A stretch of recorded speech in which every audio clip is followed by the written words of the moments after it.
I never imagined that telling the truth would turn the people I trusted most against me. For years, I was the one everyone depended on, the reliable one, the problem solver, the person who always stepped in when things went wrong. I thought that meant something. I thought loyalty worked both ways.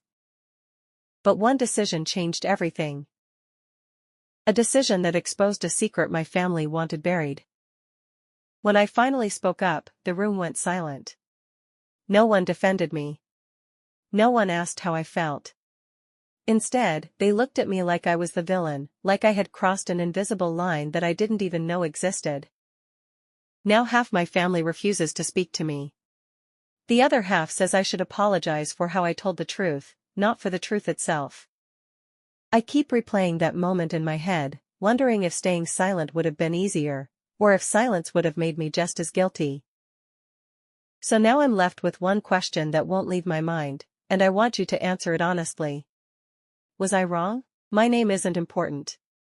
What matters is how everything unfolded and how one choice slowly changed my relationship with the people I trusted most.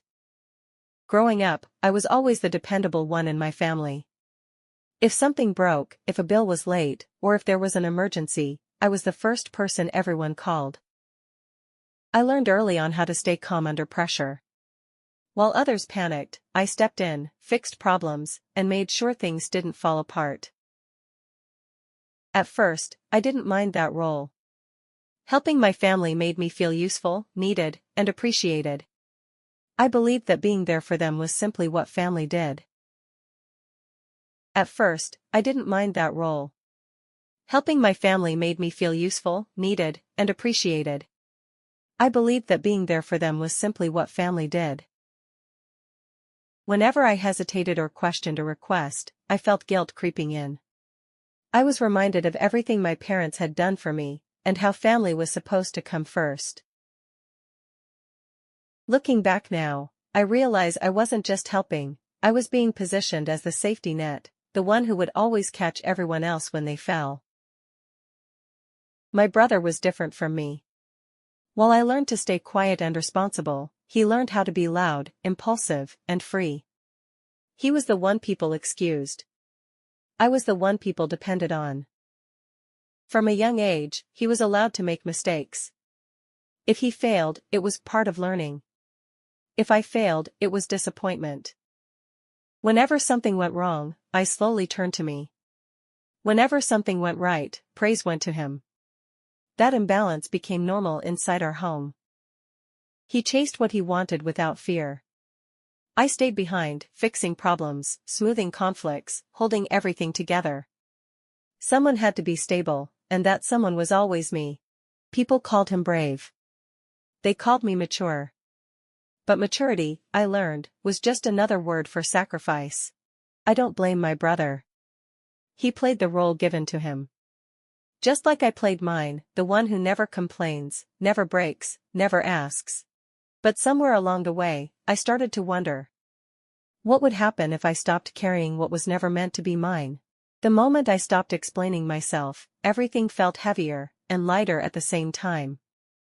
For the first time, I wasn't trying to be understood. I was just being honest.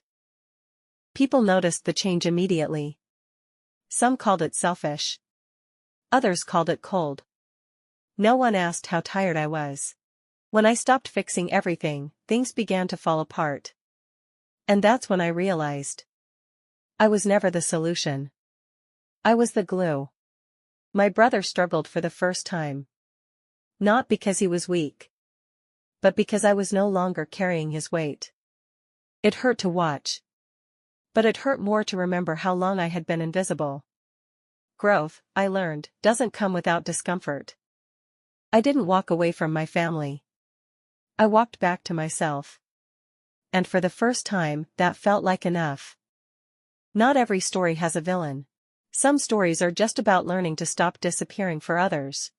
And choosing to finally exist. After everything changed, there was silence. Not the peaceful kind. The uncomfortable one that appears when roles are broken. No one thanked me for what I used to do, they only noticed what was missing, and somehow, that confirmed everything I already knew. For years, my value was measured by usefulness. When I stopped being useful, I became optional. That realization hurt more than any argument. But in that silence, something unexpected happened. I could finally hear myself. Thoughts I had buried for years began to surface. But in that silence, something unexpected happened. I could finally hear myself. Thoughts I had buried for years began to surface.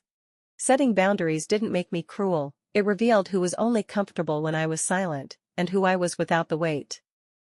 The silence didn't mean I lost everything, it meant I stopped being everything for everyone, and somehow, that finally felt like freedom. Time didn't fix everything, but it taught me how to carry what happened. The memories stopped hurting once I stopped fighting them. My family never apologized, and I no longer needed it. Closure came the moment I chose myself without guilt. My brother found his own path, not because I carried him, but because I finally let go, and that changed both of us.